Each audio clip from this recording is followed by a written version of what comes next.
Hi,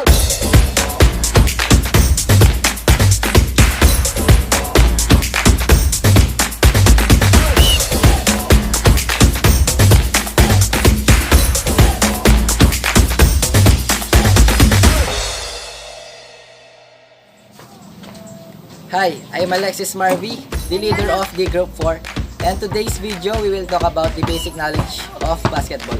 So let's get started.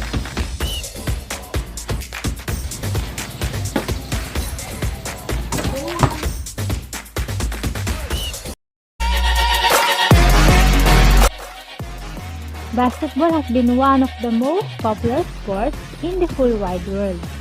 Growth over the decade has been unrivaled by any other sport. But have you ever heard the story behind one of your favorite sports? Now, let's take a look at this one. During the winter of 1891, a Canadian of Scottish descent, Dr. James Naismith, is working as a PE teacher at the YMCA International Training School, which is today known as the Springfield College of Massachusetts, located in the United States.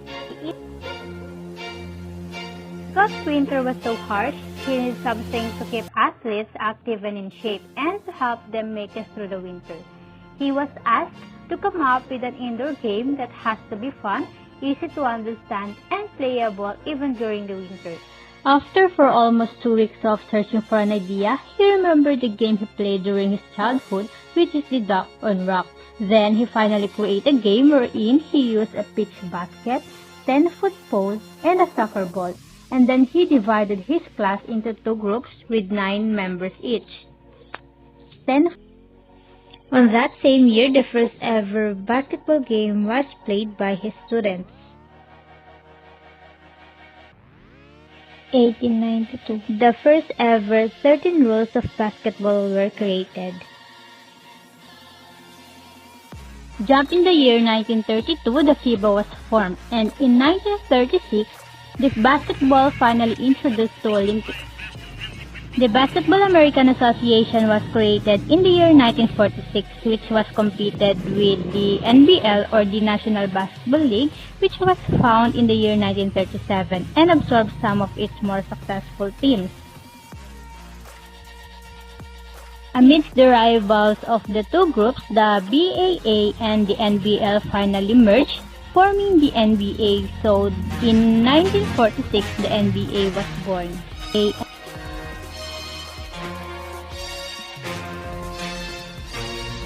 In 1992, the USA Olympics basketball team finally included the NBA players for the first time in Olympics history.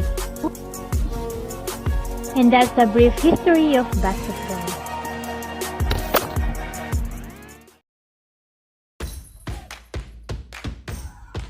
The game basketball will not be complete without its equipment. So here, we're gonna be discussing about the different equipment in basketball. So let's start first with the ball. So the ball is the most visible equipment in the game of basketball. It is usually made of synthetic material, leather, and rubber. And it has to be inflated properly in order to work.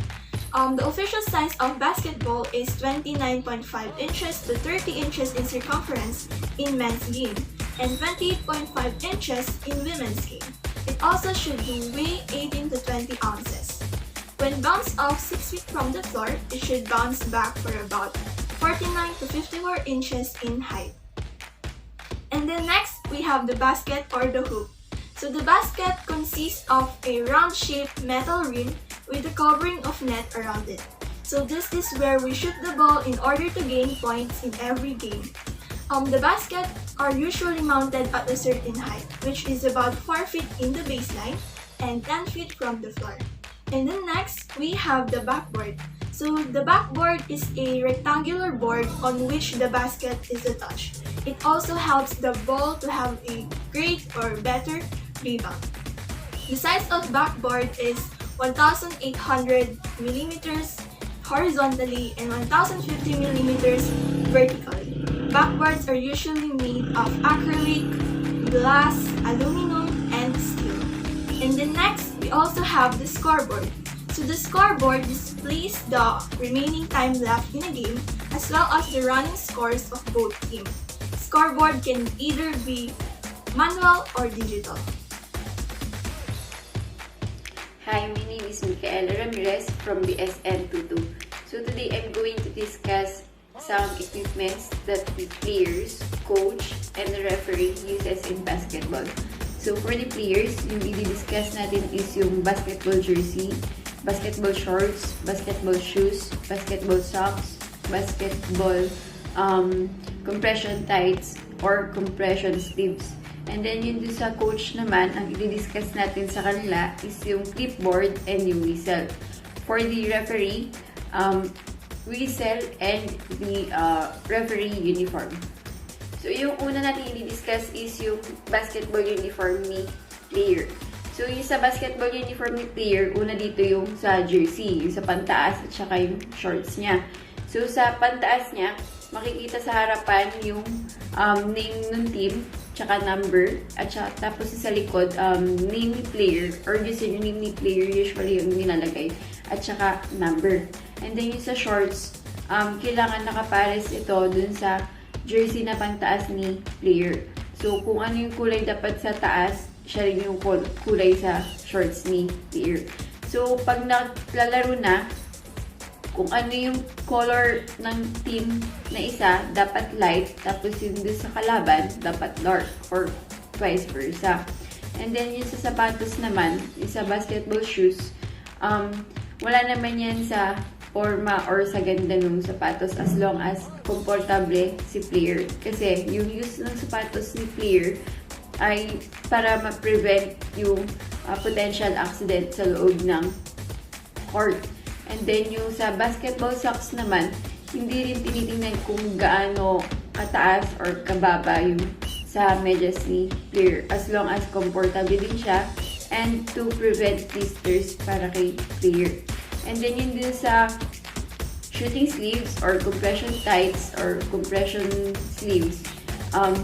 Hindi lang din ito pang-design o pang-forma ni player.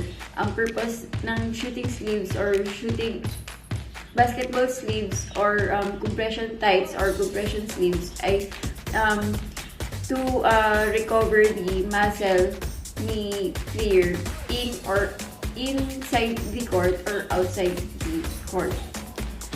So, after nung equipments ni players, doon naman tayo sa equipments ni coach. So, yun nga, clipboard and whistle. So, sa clipboard, ito yung usual na nakikita natin na dinodrawingan ni coach or sinusulatan ni coach. So, yung use ng clipboard, para ma-illustrate ng mas madali para sa mga players yung parang plan ni coach na depensa sa kalaban para ma-describe din niya kung ano yung pwedeng plan dun sa game. And then dun sa whistle naman, so hindi lang si referee yung gumagamit ng whistle. Gumagamit din si coach ng whistle para magbigay ng command, para malaman ng players na mag-start na yung drill nila or end na yung drill nila or to gather the players. So, after nung kay coach, dun naman tayo kay referee. So, yung para kay referee, ito yung sa referee's shirt or uniform and whistle. So, bakit merong referee's shirt or uniform? So, merong referee's shirt or uniform para ma-prevent yung confusion sa loob ng court. Kaya black and white yung uniform usually ng coach kasi para naiiba yung color nila dun sa color ng jerseys ng mga players. Para din malaman agad kung sino nga ba si referee or kung sino yung mga players. And then yun dun sa whistle naman ni referee, ginagamit yung whistle ni referee para magbigay ng warning or ng signals para sa mga players. Ginagamit ito para magbigay ng signal, kunwari kung may violation si player para alam niya or para alam kung start na yung game. So that ends my discussion po. Thank you. So now, let's talk about the basketball court. So in basketball, the basketball court is the playing surface and it consists of a rectangular floor with basket at each side. So the size of the basketball court varies depending on the league and level of play. But under FIBA rules or the International Basketball Federation, it has a measurement of 28 by 15 meters or 91.9 by 49.2 feet. So each basket has or the basket at each side are always 10 feet above the floor. So the basketball court has different lines and dimensions. So the first line is the center jump line, or it is also known as this jump circle. So this jump circle is a 12-foot diameter circle that is located in the middle of the court. So the two opposing teams are going to select one player to go on the jump circle, and then the non-jumpers are going to stay outside until the ball is stopped by one of the jumpers. So the next line is the division line. So the purpose of this line is to separate the court into two equal halves. So it also represents a boundary that the team on offense must cross and stay in front in order to score a basket. Hi, I am Ericka Perez from BSN 22. Sidelines. The sidelines are the two boundary lines running the length of the court. Their location is determined by the width of the court, which is normally 50 feet wide, and along with the baseline and end line, they establish the size of the playing area. Next is the free throw lane. This is the hub of the action in each half court. This rectangle is 12 feet wide, 16 feet at the men's professional level. Its length is measured from the basket to the free throw line, and a player fouled by another player is sometimes receive a free throw, also known as foul shots. And lastly, for the court is a 3-point arc. This is another important marked feature of the court. The arc extends around the basket in a near semicircle, and its distance from the basket differs according to the level of play.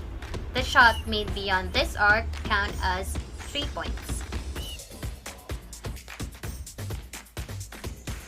In basketball, a steal occurs when a defensive player legally causes a turnover by his positive aggressive action. This can be done by catching the opponent's pass or catching the dribble of an offensive player.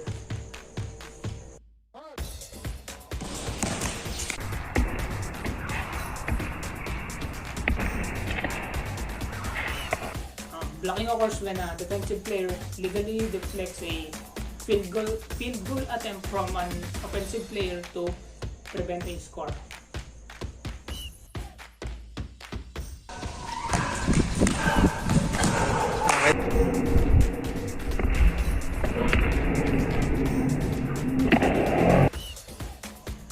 Next is rebound. Rebound occurs when the shot does not go in the net and bounces back on the rim or backboard into the hands of the player below.